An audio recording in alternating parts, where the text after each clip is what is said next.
Hi guys, welcome to വീലെ. Big bang theory, അതുമല്ലെങ്കിൽ മഹാവിസ്ഫോടന സിദ്ധാന്തം. നമ്മുടെ യൂണിവേഴ്സ് അല്ലെങ്കിൽ നമ്മുടെ പ്രപഞ്ചത്തിൻ്റെ ഉൽപ്പത്തിയെപ്പറ്റി അനേക സിദ്ധാന്തങ്ങൾ നിലനിൽക്കുന്നുണ്ട്. അതിൽ തന്നെ ആധുനിക ശാസ്ത്രം ഏറ്റവും അംഗീകാരം നൽകിയിരിക്കുന്നത് ബിഗ് ബാങ് അല്ലെങ്കിൽ മഹാവിസ്ഫോടന സിദ്ധാന്തത്തിനാണ്. ബിഗ് ബാങ് തിയറി എന്ന് കേൾക്കുമ്പോൾ തന്നെ നമ്മുടെ മനസ്സിലേക്ക് ആദ്യമായി വരുന്ന കാര്യങ്ങളിലൊന്ന് കാലം കഴിയും തോറും വികസിച്ചുകൊണ്ടിരിക്കുന്ന നമ്മുടെ ഈ പ്രപഞ്ചമാണ്, അല്ലെങ്കിൽ എക്സ്പാൻഡിങ് യൂണിവേഴ്സ് ഹൈപ്പോത്തസിസ് ആണ്. അങ്ങനെ ഈ ഒരു തിയറി ഉപയോഗിച്ച് കാലത്തിൽ നമ്മൾ പുറകോട്ട് സഞ്ചരിക്കുകയാണെങ്കിൽ നമ്മുടെ ഈ പ്രപഞ്ചത്തിന് ഒരു ഒറിജിൻ അല്ലെങ്കിൽ ഉൽപ്പത്തി ഉണ്ട് എന്ന് പറയുവാനായി സാധിക്കും. അവിടെ ബിഗ് ബാങ് നടന്നു എന്ന് പറയപ്പെടുന്ന T0 നമുക്ക് എത്തിച്ചേരുവാനായി സാധിക്കുകയില്ല എങ്കിലും T0 വളരെ അടുത്തുള്ള ഒരു പോയിന്റിലേക്ക് നമുക്ക് എത്തുവാനായി സാധിക്കും. ഇപ്പോൾ ആസ്ട്രോണമി, ഫിസിക്സും ഒക്കെയായി ബന്ധപ്പെട്ട അതിനൂതനമായ പല കണ്ടുപിടുത്തങ്ങളും അനുസരിച്ച് നമുക്ക് യാതൊരു സംശയത്തിനും ഇടയില്ലാതെ പറയുവാനായി സാധിക്കും 13 ബില്യൺ വർഷങ്ങൾക്ക് മുമ്പ് ഏതോ ഒരു പോയിന്റിൽ നമ്മുടെ പ്രപഞ്ചത്തിന് ഒരു ഉൽപ്പത്തി അല്ലെങ്കിൽ ഒറിജിൻ ഉണ്ടായിട്ടുണ്ട് എന്നുള്ളത്. പക്ഷേ അതിനു മുൻപ് എന്തായിരുന്നു എന്നുള്ളത് പറയുവാനായി നമുക്ക് സാധിക്കുകയില്ല. എങ്കിലും നമ്മൾ വിശ്വസിച്ച് പോരുന്നത് അതിനു മുൻപ് ഒന്നും തന്നെ ഉണ്ടായിരുന്നില്ല എന്നുള്ളതാണ്. നമ്മുടെ പ്രപഞ്ചത്തിൻ്റെ ആരംഭം എന്ന് പറയുന്ന ആ ഒരു പോയിന്റിന് ശേഷം എന്തോ ഒന്ന് നിലവിൽ വന്നു. ആ നിലവിൽ വന്ന എന്തോ ഒന്നിനെയാണ് നമ്മൾ പ്രപഞ്ചം എന്ന് വിളിക്കുന്നത്. അങ്ങനെ പ്രപഞ്ചം നിലവിൽ വന്ന ആ ഒരു പോയിന്റിന് മുൻപ് എന്തായിരുന്നു, അതിനുശേഷം എന്തായിരുന്നു എന്ന് തിരിച്ചറിയുവാനുള്ള നമ്മുടെ പഠനങ്ങളെ നമുക്ക് ബിഗ് ബാങ് തിയറി എന്ന് വിളിക്കാം. നമ്മൾ ഇങ്ങനൊരു നിഗമനത്തിലേക്ക് എത്തിച്ചേരുന്നത് 1920കളിൽ എഡ്വിൻ ഹബിൾ പ്രപഞ്ചം വികസിച്ചുകൊണ്ടിരിക്കുകയാണ് എന്നുള്ളതിൻ്റെ തെളിവുകൾ നൽകിയതോടുകൂടിയാണ്. ഇദ്ദേഹത്തിൻ്റെ പേരിൽ നിന്നുമാണ് ഹബിൾ ടെലിസ്കോപ്പിന് ആ ഒരു പേര് ലഭിക്കുന്നതും. അങ്ങനെ ഇദ്ദേഹം പറയുന്നു, ബഹിരാകാശത്തുള്ള 2 വ്യത്യസ്ത ഗാലക്സികൾ നമ്മൾ എടുക്കുകയാണെങ്കിൽ കാലം കഴിയും തോറും ഈ ഗാലക്സികൾ തമ്മിലുള്ള ദൂരം കൂടി വരുന്നതായി നമുക്ക് കാണുവാനായി സാധിക്കും. അതുമല്ലെങ്കിൽ അവ പരസ്പരം അകന്നു പോയിക്കൊണ്ടിരിക്കുകയാണ്. ഇതുമായി ബന്ധപ്പെട്ട് നമുക്കൊരു പരീക്ഷണം ചെയ്യാം. ഇപ്പോൾ നമ്മൾ ഒരു ബലൂൺ എടുക്കുകയാണ്. ആ ബലൂണിൽ കുറച്ച് പോയിന്റുകളും അടയാളപ്പെടുത്തുന്നു. നമ്മൾ അടയാളപ്പെടുത്തിയിട്ടുള്ള ആ പോയിന്റുകളെ ഓരോ ഗാലക്സികളാണെന്ന് വിചാരിക്കുക. ഇനി നമ്മൾ ആ ബലൂൺ വീർപ്പിക്കും തോറും അതിൽ അടയാളപ്പെടുത്തിയിരിക്കുന്ന ഈ പോയിന്റുകൾ തമ്മിൽ അകന്നു പോകുന്നതായി നമുക്ക് കാണുവാനായി സാധിക്കും. ഇതുപോലെ തന്നെയാണ് നമ്മുടെ പ്രപഞ്ചത്തിലുള്ള ഗാലക്സികളുടെ കാര്യവും. കാലം കഴിയും തോറും ഈ ഗാലക്സികൾ തമ്മിലുള്ള അകലം കൂടി വരുന്നതായി നമുക്ക് കാണുവാനായി സാധിക്കും. അതുകൊണ്ട് തന്നെ നമുക്ക് പറയാം, നമ്മുടെ പ്രപഞ്ചം വികസിച്ചു കൊണ്ടിരിക്കുകയാണ്, അല്ലെങ്കിൽ എക്സ്പാൻഡ് ചെയ്തുകൊണ്ടിരിക്കുകയാണ്. ഇനി നമ്മൾ പറഞ്ഞ ഇത്രയും കാര്യവും ഒന്ന് തിരിച്ചു ചിന്തിച്ചു നോക്കുക.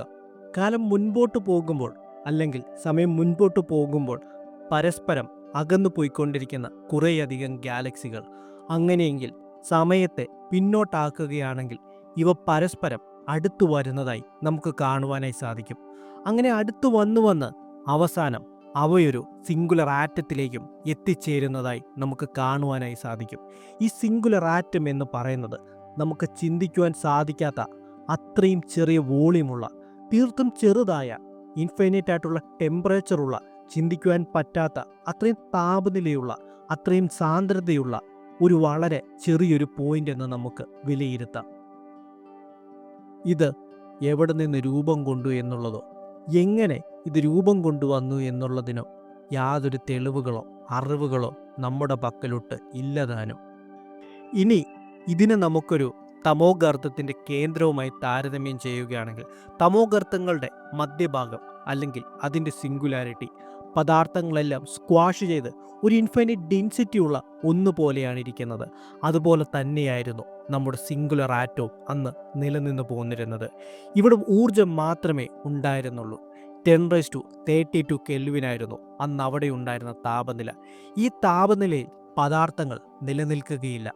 നമുക്കറിയാവുന്ന 4 ഫണ്ടമെൻ്റൽ ഫോഴ്സുകളായ strong nuclear force, weak nuclear force, electromagnetical force, gravity, ഇവ 4ഉം ചേർന്ന് ഒന്നായി കാണപ്പെട്ടിരുന്ന കാലഘട്ടം കൂടിയായിരുന്നു ഈ സിംഗുലർ ആറ്റം എന്ന് വിളിക്കപ്പെട്ടിരുന്ന ആ ഒരു കാലഘട്ടം.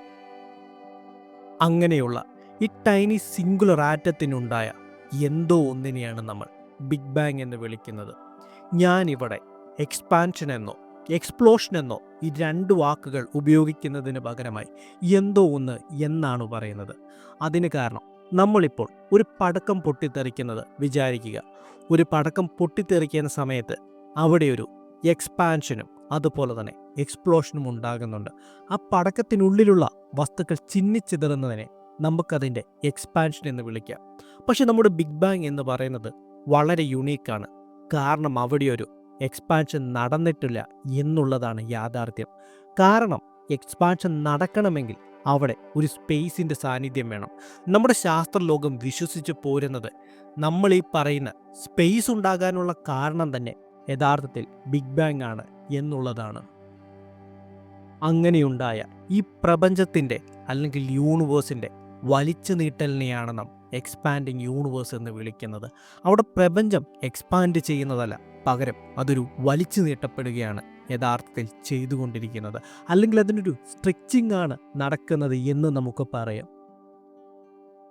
നമ്മൾ നേരത്തെ പറഞ്ഞിരുന്ന ആ സിംഗുലർ ആറ്റത്തിനുണ്ടായ ഈ ഒരു എക്സ്പാൻഷൻ അതുമല്ലെങ്കിൽ സ്ട്രെച്ചിങ്ങിനെ തുടർന്നിട്ടാണ് ഇന്ന് നാം കാണുന്ന രീതിയിലുള്ള ഈ ഒരു തരത്തിലുള്ള യൂണിവേഴ്സ് പിറവിയെടുക്കുന്നത്.